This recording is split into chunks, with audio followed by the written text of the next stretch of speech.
Effectivement, donc cette dernière session, je le disais, qui va être dans la continuité finalement de la session précédente, puisque on va s'intéresser aux solutions permettant de mesurer la consommation, en particulier en prenant l'axe des infrastructures IT. Et pour cela, j'ai le plaisir d'être entouré de deux experts, Mathieu Poulard. Bonjour Mathieu. Bonjour Fabien.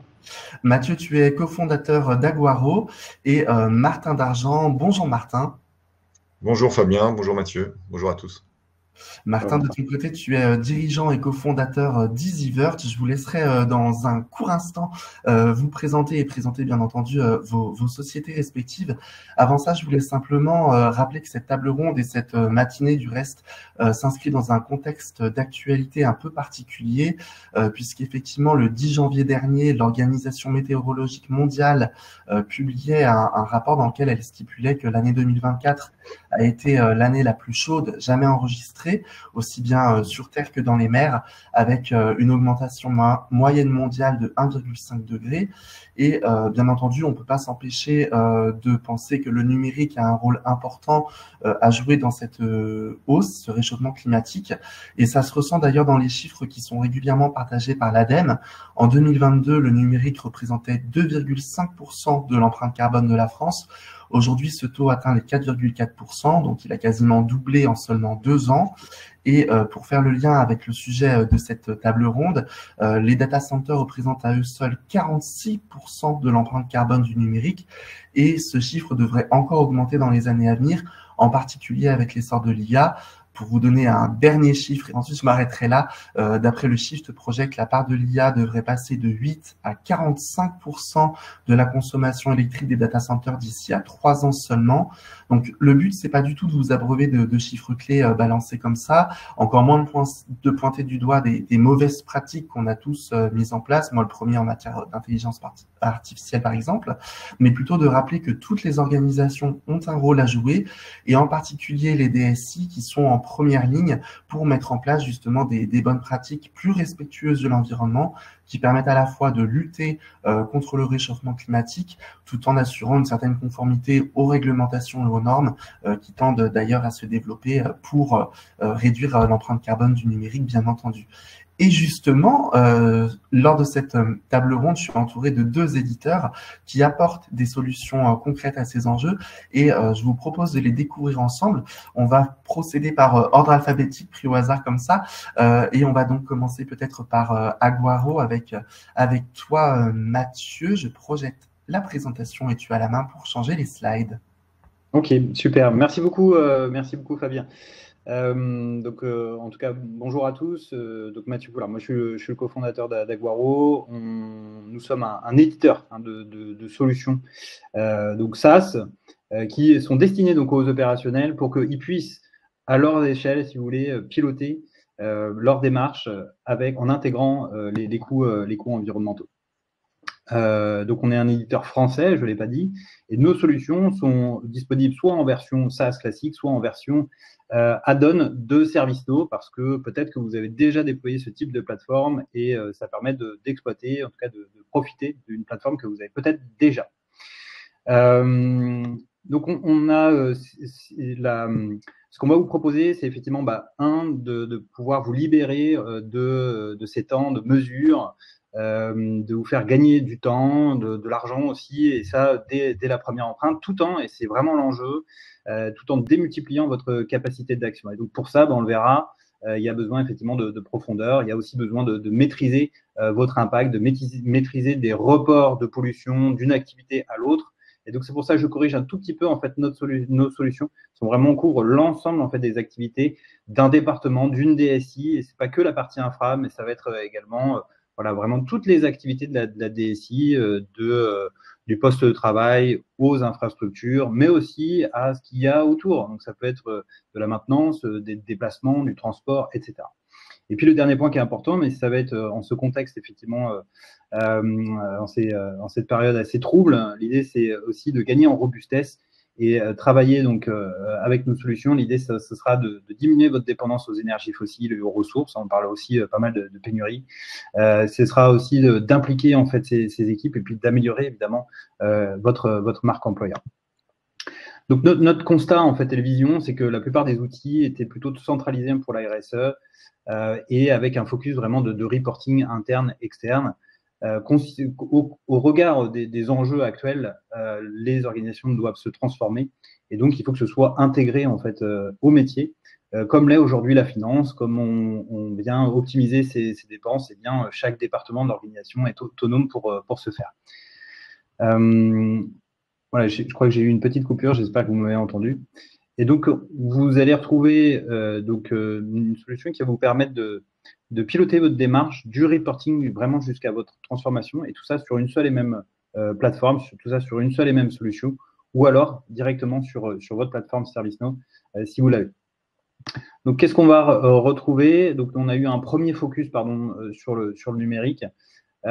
Pourquoi? Parce qu'effectivement, c'était notre ancien effectivement domaine, on le connaît très bien. Donc moi, je suis associé d'une personne on travaille depuis 15 ans dans le numérique, et puis une autre personne qui a travaillé pendant 20 ans dans l'environnement, qui a travaillé pendant 10 ans à l'ADEME.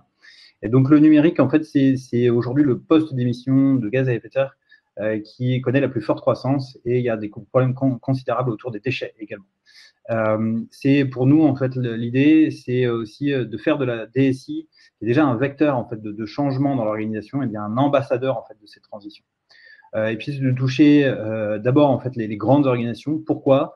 Parce que c'est là que réside le plus grand potentiel d'impact, mais aussi pour tous les faits en cascade qu'il va y avoir sur la chaîne fournisseur, parce que on se rend compte très rapidement, on va dire qu'il faut faire bouger sa chaîne de fournisseurs pour diminuer sa propre empreinte. Mais pour les organisations qui s'y essayent, les obstacles sont nombreux. CEDA Conseil précédemment a présenté en fait ces enjeux de mesure. Ça peut paraître, c'est long, c'est chronophage. Il y a une nécessité de bien comprendre en fait les variations, d'autant plus dans des organisations qui sont souvent mouvantes, et puis de maîtriser en fait l'incertitude associée. Il y a une nécessité également il y a une difficulté à impliquer en fait ces opérationnels. On leur propose en fait des chiffres qui ne sont pas exploitables à leur échelle, avec des fonctionnements en silo, alors que précisément ce type de démarche est vraiment transverse. On voit aussi des coûts de sensibilisation, donc ça doit être maintenu dans la durée, avec parfois en fait quantité d'employés, de personnes, de membres en fait de la DSI, avec aussi des sensibilités différentes. Et puis enfin, une difficulté pour celles qui s'y essayent à quantifier en fait leur action, à pouvoir le suivre en fait dans la durée, et valoriser finalement en fait leur effort. Donc notre solution en fait, c'est une solution qui est complètement intégrée, tout en un, avec un premier module qui est vraiment consacré à la mesure, qui est la pierre angulaire en fait de la démarche, comme une politique de réduction des coûts. Il s'agit d'avoir de la finesse en fait dans la compréhension de ces coûts.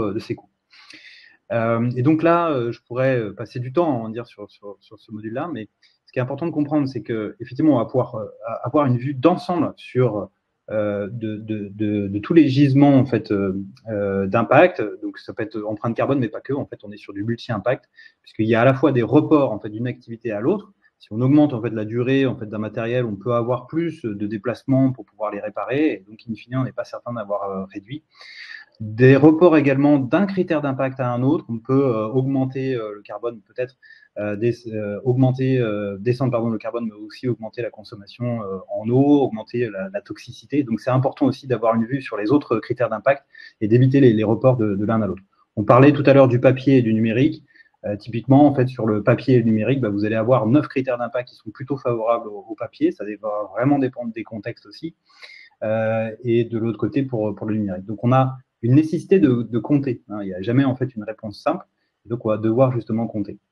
L'autre partie, c'est d'avoir un système d'action qui est lié en fait à ces mesures pour pouvoir justement avoir des recommandations, pour pouvoir derrière les sélectionner, à mettre en place des actions qu'on va dispatcher au sein de ces équipes, et de suivre ces actions pour sécuriser une trajectoire, d'avoir également des moyens de simuler, d'avoir un prévisionnel, on va dire, sur une trajectoire qui est nécessairement dans la durée, d'autant plus quand on parle effectivement d'enjeux climat.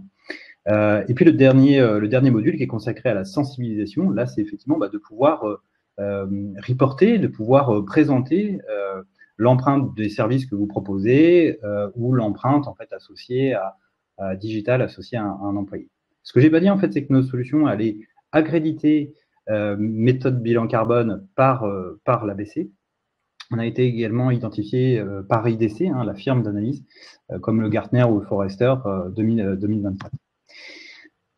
Et puis, chose importante, c'est que l'idée, c'est de profiter d'exploiter les données que vous avez déjà pour automatiser autant que faire se peut et gagner effectivement également en précision. Donc là, ça peut être sur toute la partie cloud.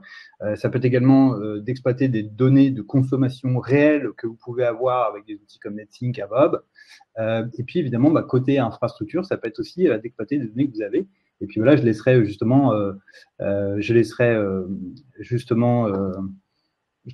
pardon, je crois que ma connexion a été coupée, mais je laisserai Martin, effectivement, présenter cette partie juste après, en fait, son outil qui est complémentaire au nôtre.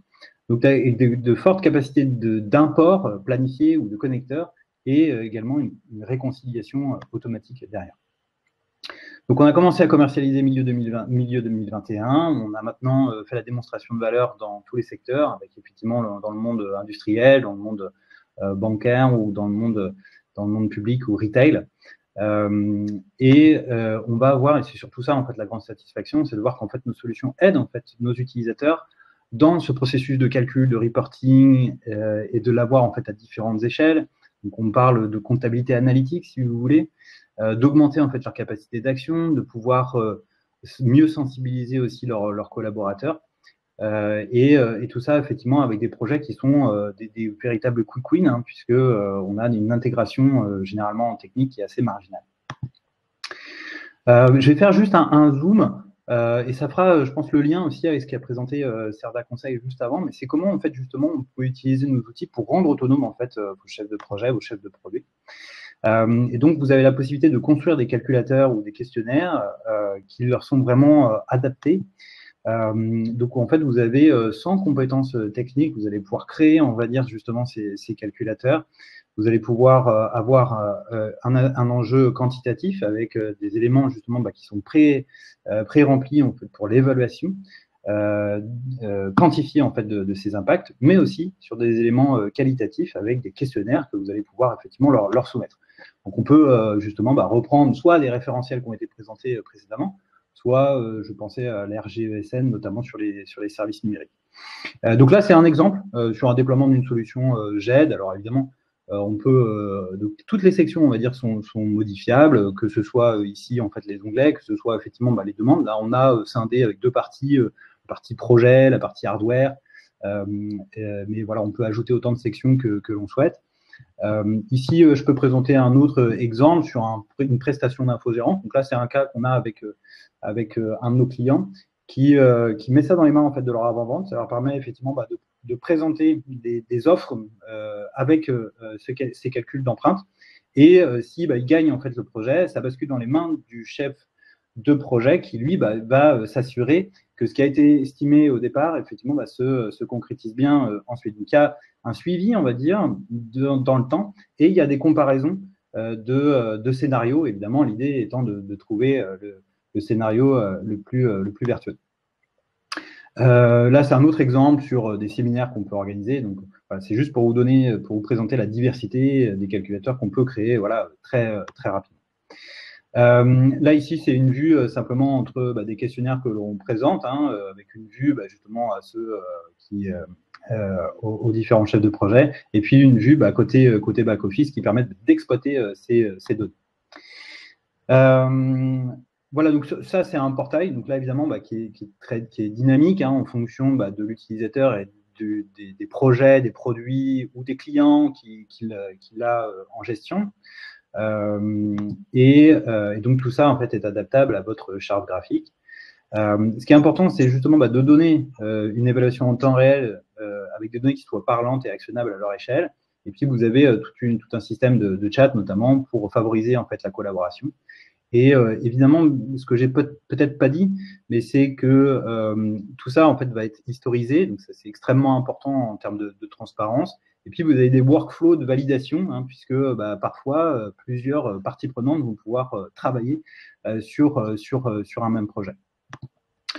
Là, c'est plutôt des dashboards, vous voyez, en fait, qui vont être consolidés en temps réel et on va pouvoir les créer par persona, peut-être pour un responsable numérique responsable, pour un responsable RSE, pour un responsable de gestion documentaire et autres. Mais voilà, l'idée, c'est vraiment de décliner en fait ces dashboards par persona pour qu'ils puissent piloter à leur échelle. Voilà, donc je l'ai dit, notre solution est disponible en version SaaS ou en version ServiceNow si vous avez déjà en fait cette plateforme. Surtout, en fait, ne nous croyez pas sur parole. N'hésitez pas à nous solliciter pour une démonstration. Ce que nous a présenté, effectivement, c'est plutôt un potentiel, hein, ce sont des applications, mais on sait que ce qui fait effectivement que les choses avancent, eh bien, c'est vous. Et donc, n'hésitez pas à nous solliciter, que vous puissiez apprécier la valeur de nos produits dans votre contexte. Martin ? Parfait. Merci à tous. Merci Mathieu. Je vais reprendre la suite. Donc Martin Dargent, moi je suis le dirigeant fondateur de la société EasyVirt. Je travaille quasiment plus de 20 ans sur le numérique responsable. Ce qu'il faut retenir, c'est que nous, on est vraiment spécialisé, comme disait Fabien, sur la mesure de l'infrastructure IT. Et on est très complémentaire d'Aguaro. Aguaro, ça va être finalement, si je synthétise, c'est le chapeau qui va donner une vision globale du SI et des impacts. Et nous, on va aller mesurer, on est autonome, hein, on peut être sans Aguaro ou avec Aguaro, mais on va être mesuré et expert de la mesure environnementale de l'IT, en fait, de l'IT.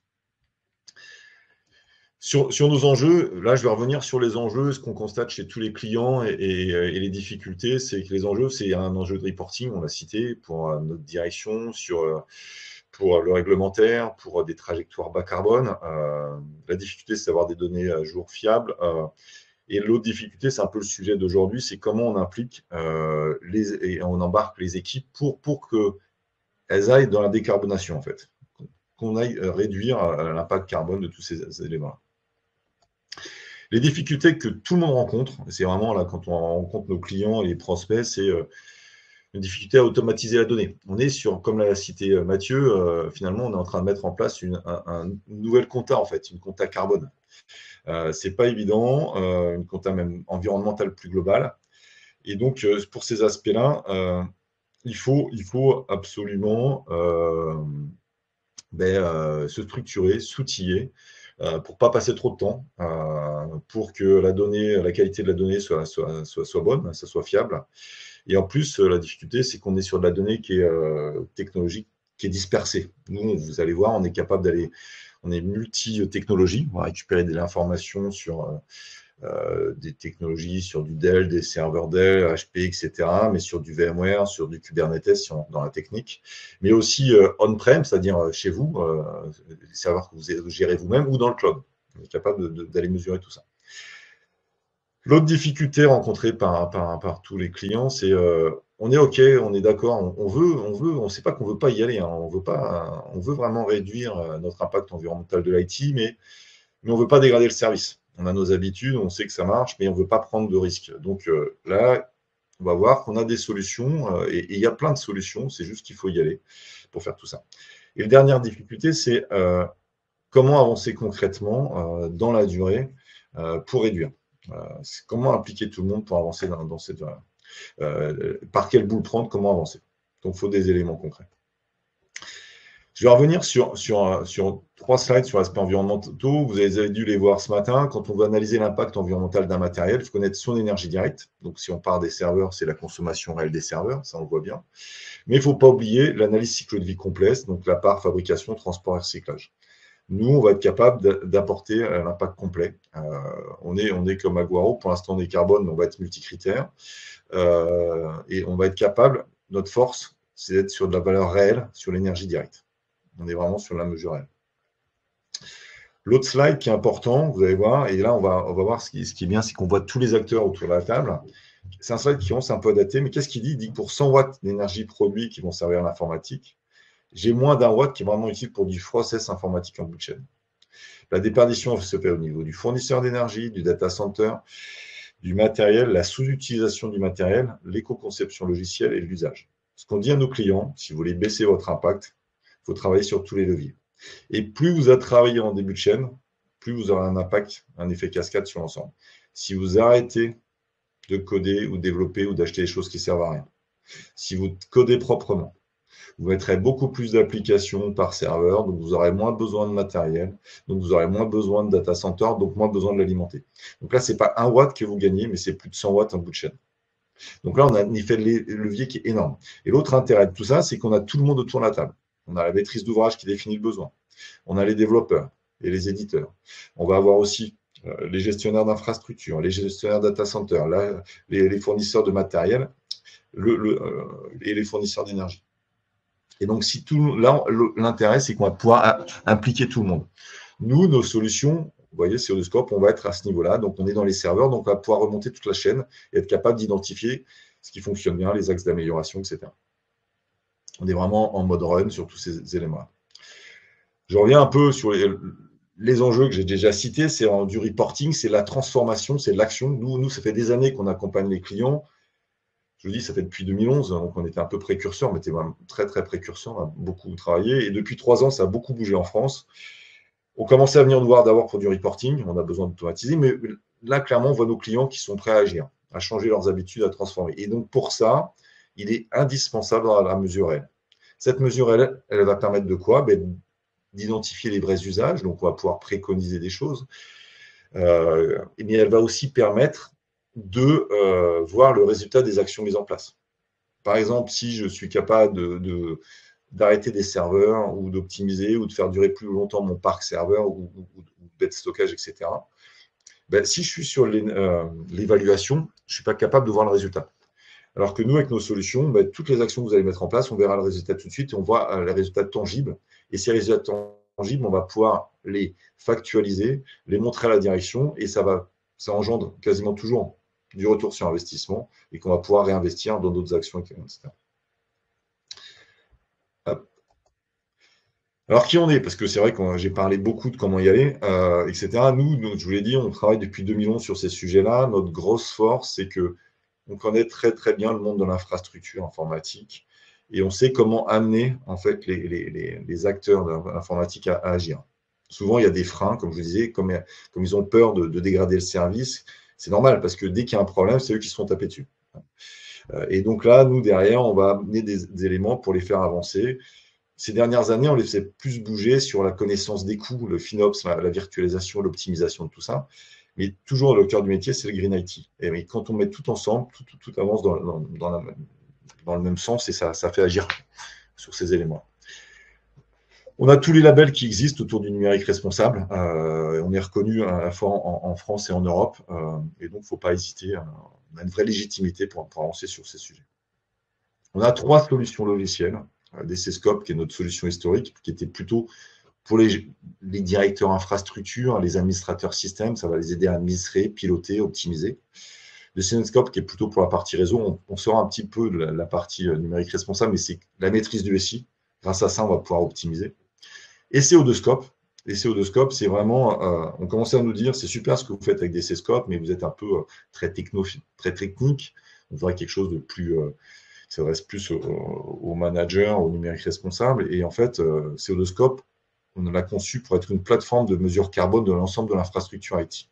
On est les seuls à être capables de mesurer toute l'infrastructure, à la fois on-prem et dans le cloud, avec un niveau de détail et la mesure elle. Les différenciants, et ça c'est important, c'est que, on l'a dit, c'est quelque chose de nouveau pour la mesure carbone, la mesure environnementale. Donc, les services informatiques ont déjà énormément de choses à gérer, énormément de projets dans tous les sens, ils sont nés dans le guidon. Il faut donc des solutions qui soient simples à installer, simples à utiliser. Donc ça, c'est reconnu par tous nos clients. L'autre point, nous, on n'est pas en mode SaaS, on est en on-prem et comme ça, c'est complètement sécurisé. C'est chez vous, c'est chez le client et comme ça, il va pouvoir gérer. Ça nous permet actuellement de gagner beaucoup de clients parce que ça rassure beaucoup de monde.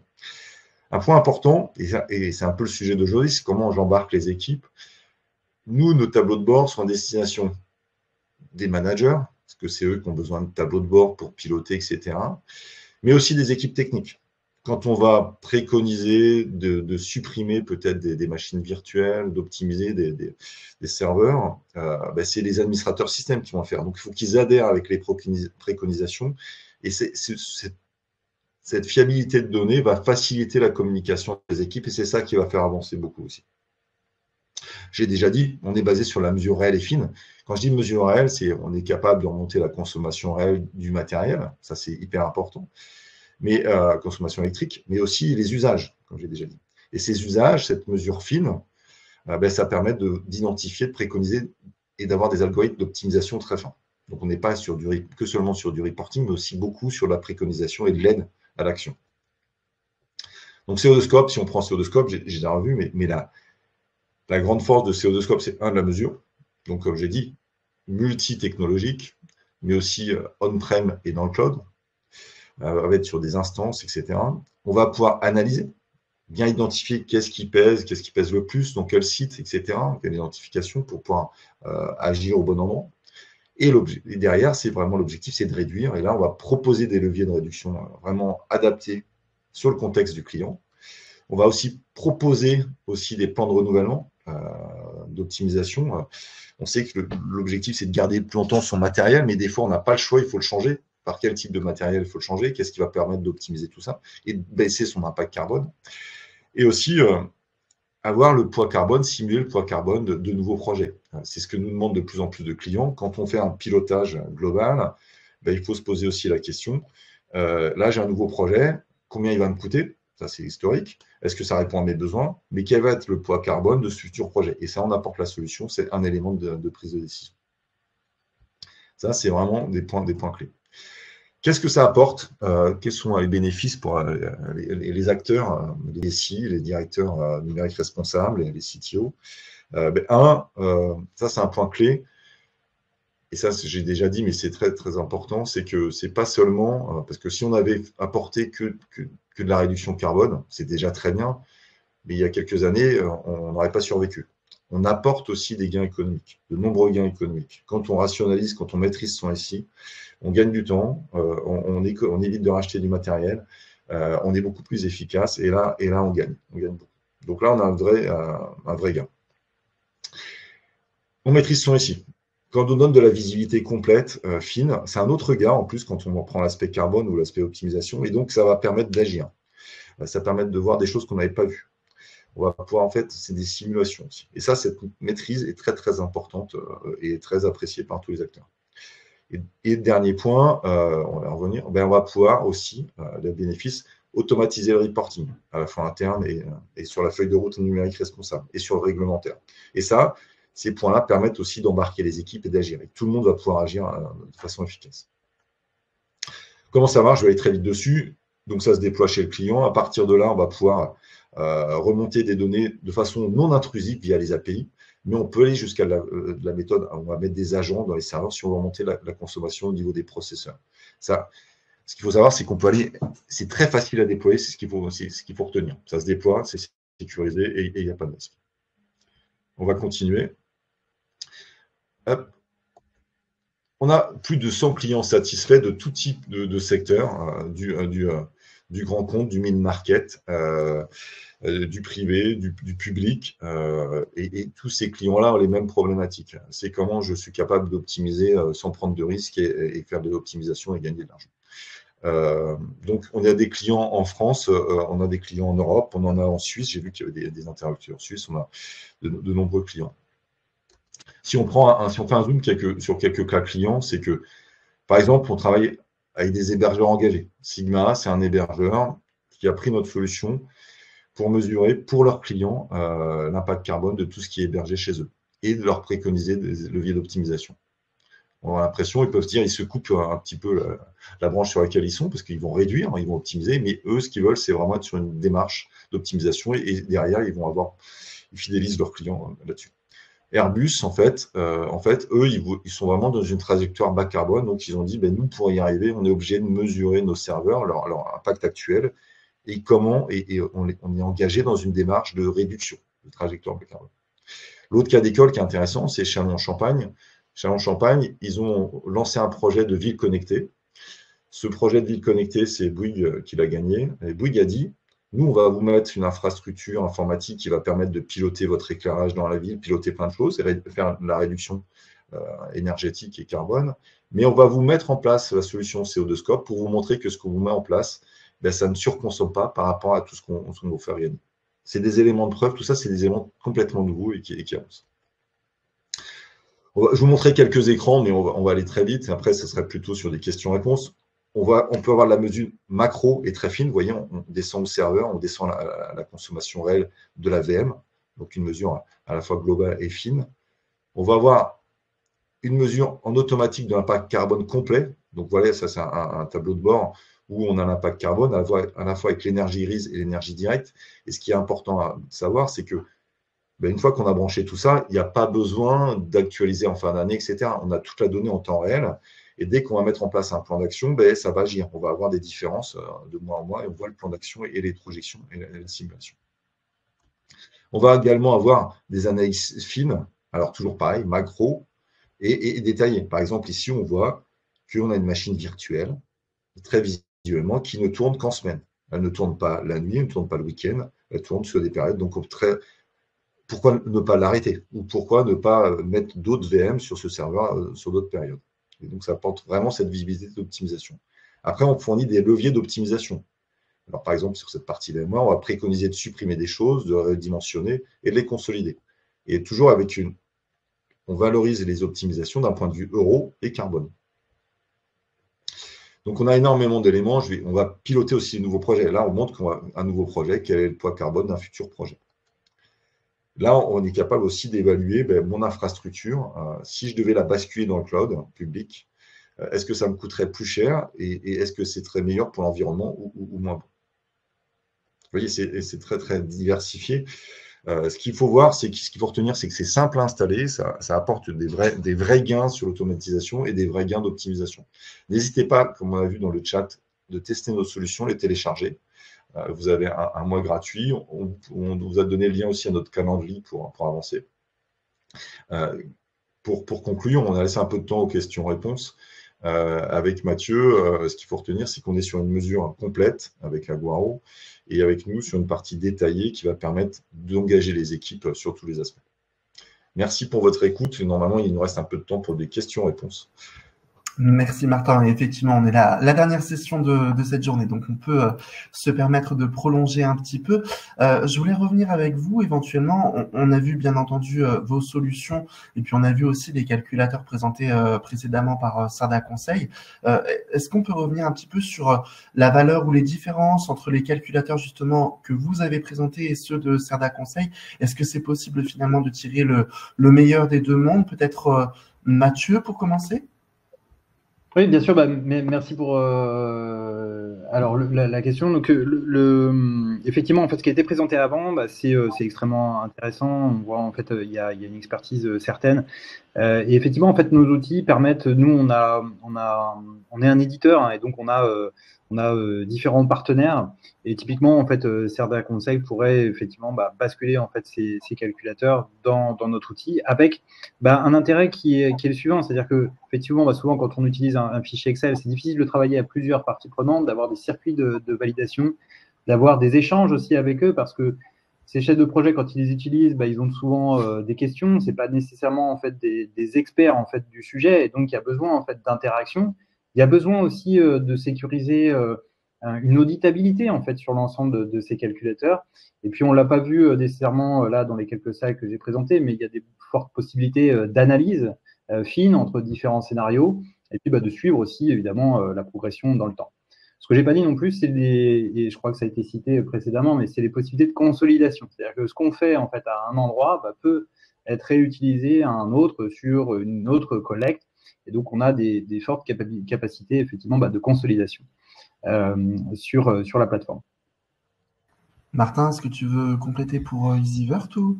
Oui, mais c'est intéressant sur les calculateurs. Nous, on est vraiment, et je pense qu'on peut aider à alimenter les indicateurs. Comme on va être, nous, sur la mesure réelle de ce que consomme un serveur, un fichier d'archive, on peut aller mesurer des serveurs de stockage de fichiers ou des choses comme ça aussi, et on va pouvoir être sur de la donnée réelle et affiner par rapport à ça. Ce qu'il faut retenir, c'est que les calculateurs sont complémentaires de ce qu'on fait. Nous, on va être vraiment sur du pilotage de toutes les actions et donc de la prise de décision et autant en temps réel sur ces points-là. Mais avec une précision très forte. Ok. Mathieu, pour revenir sur ta présentation, tu nous as montré effectivement plusieurs plans de la solution, des choses très concrètes pour voir à quoi elle ressemble en fait. Ouais. Au-delà de ça, quelles sont les données qui sont fournies par Aguaro? Ouais. Les données, effectivement, ça fait partie de la valeur aussi de la souscription. C'est-à-dire que nous, on a fait un travail au tout début parce qu'en fait, on avait effectivement, notamment sur les facteurs d'émission, c'était une base de données qui était assez pauvre. Et donc, on a un travail en fait où on vient collecter l'ensemble des communications des fabricants pour effectivement, quand c'est possible, être au niveau du modèle. Donc, ça permet de gagner en précision. On a également en fait un travail qui est fait sur les facteurs d'émission de manière générale. Donc on est JEI, donc on a une équipe dédiée à la R&D. Et on a des travaux, soit en propre avec notre équipe, soit également en consortium. Donc ça peut être avec Resilio, typiquement sur du multicritère. Donc là, on a effectivement une extension du carbone au multicritère. Avec EVA, avec Wavestone, sur notamment en fait, des facteurs d'émission qui sont liés aux prestations de services, parce que comme je l'ai dit, il y a potentiellement des reports de pollution d'une activité à l'autre, et donc c'est important d'avoir une vue d'ensemble. Et puis même avec EasyVirt à certains endroits, effectivement, parce que comme tu disais, en fait, Martin, il y a une profondeur en fait que vous apportez à certains sur la partie infra. Nous, ce qu'on disait, effectivement, tu le disais tout à l'heure en outil chapeau, c'est ça, c'est-à-dire que on va pouvoir exploiter en fait des données qui préexistent dans le système d'information. Nous, souvent, en fait, c'est le cas dans les grandes organisations. Vous avez déjà en fait des différents outils. Et l'idée, c'est de raffiner en fait au fur et à mesure, hein, et de gagner à la fois en fiabilité, également en diminuant en fait l'incertitude associée, et en gagnant aussi en détail, puisque plus on gagnera du détail et plus on va identifier des leviers d'action. Mais tout ça en fait est progressif, et en fait il y a effectivement différentes étapes qui permettent aussi de pouvoir démarrer rapidement et déjà d'avoir une bonne compréhension de ces différents coûts environnementaux pour commencer à agir le plus tôt possible.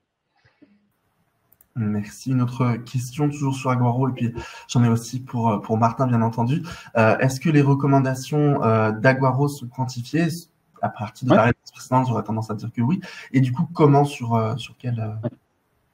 Oui, alors effectivement, juste pour revenir sur la question d'avant, mais ces bases de données, en fait, elles sont maintenues à jour par nos équipes. Donc, je pense que c'est effectivement un élément important, d'autant plus dans le numérique où ça bouge énormément, où c'est une pratique qui évolue. Sur la partie recommandation, c'est ça, c'est-à-dire qu'en fait, parce qu'on a du détail en fait sur nos dépenses carbone, ou plus généralement en fait sur d'autres coûts environnementaux, eh bien, on peut avoir des recommandations qui vont exploiter en fait ces données de mesure pour effectivement présenter de manière quantifiée des gains de CO2, mais pas que, ça peut être sur des quantités de déchets, sur d'autres typologies d'impact.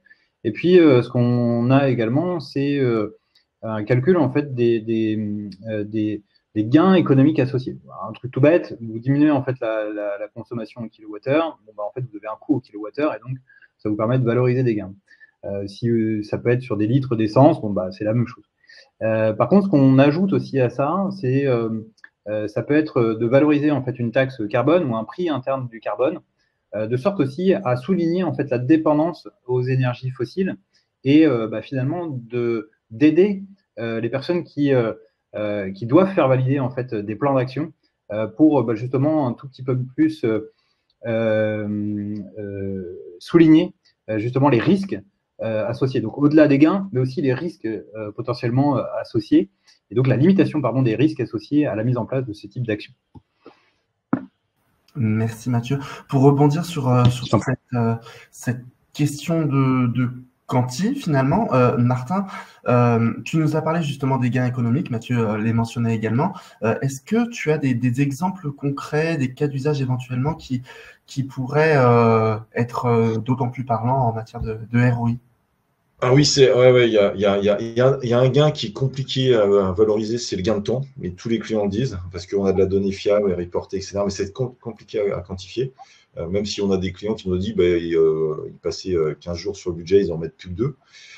Et sur les gains économiques purs, c'est par exemple sur le non-achat de serveurs. Nous, ce qu'on constate, c'est que chez tous les clients, il y a 80% des machines virtuelles qui sont surdimensionnées. Et partout, c'est pareil. Et sur ces machines surdimensionnées, il y a 5 à 10% de machines inutiles. Et derrière, il y a d'autres leviers qui permettent d'optimiser. Donc, on pourrait densifier de 20 à 25% de plus, c'est-à-dire qu'on pourrait réduire de 20 à 25% le nombre de serveurs physiques. Il faut savoir qu'un serveur physique, le coût à l'année, les coûts complets, quand on rapporte tout, c'est autour de 15 000 euros par an, 15-20 000 euros. Donc, on fait vite le calcul, ça fait beaucoup de milliers d'euros à la suite. Donc, il y a vraiment des gains très importants. Et le retour sur investissement avec nos solutions sont généralement en quelques mois, en fait. Mais ce qu'il faut, c'est pas se dire je fais one shot, je fais un audit, mais l'objectif, c'est vraiment, comme on le disait tout à l'heure, de la transformation dans le temps. On prend la connaissance. Au début, on va faire plein de gains parce qu'il y a plein de choses qui ne vont pas, qu'on pourrait améliorer. Et après, on va jouer sur des choses un petit peu plus compliquées, mais qui vont se transformer et qui vont faire des gains aussi encore importants, mais un peu plus compliqués. Mais dans la durée, on sera capable de le faire. Et c'est ça qui est intéressant, c'est qu'il y a toujours des gains à faire et importants. Nous, on a le Green Index, qui est nous, on n'est pas en SaaS, donc on n'a pas la vue de nos clients, mais nos clients commencent à nous demander, mais est-ce qu'on est bon ou n'est pas bon sur l'aspect carbone?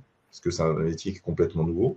Et donc, on a ouvert ce module, qui est un module collaboratif, et tous les clients qui veulent se comparer le cochent. Et donc, on a une base client là-dessus, autour de 80 clients. Et ce qui est intéressant, c'est qu'entre le meilleur client d'un point de vue impact environnemental et le plus mauvais, il y a un rapport de 1 à 5. Et le meilleur client, on sait qu'il a encore des axes d'amélioration. Donc, vous voyez, il y a des leviers d'amélioration énormes, en fait. Eh bien, je pense qu'on va rester sur ce mot de la fin. On peut toujours s'améliorer finalement. Avant de vous remercier, je voulais rappeler que nous avons d'ores et déjà programmé une prochaine journée, cette fois dédiée aux dames et aux PIM, qui aura lieu le 6 février prochain. Donc, n'hésitez pas à nous rejoindre. Je vous partage le programme à toutes fins utiles et bien sûr le lien d'inscription. En attendant, merci à tous les deux, Martin et Mathieu, pour votre intervention, tous ces cas bien concrets, ces présentations de solutions qui sont très intéressantes. Il y a beaucoup à faire et je suis sûr qu'on va pouvoir inverser un peu cette tendance que je présentais en début d'introduction. Merci également à vous tous, chers participants, et à toutes les personnes qui ont rendu cet événement possible. J'espère que vous serez au rendez-vous l'année prochaine, bien entendu. Merci en tout cas. Bonne journée à tous. Merci. Merci Fabien. Au revoir.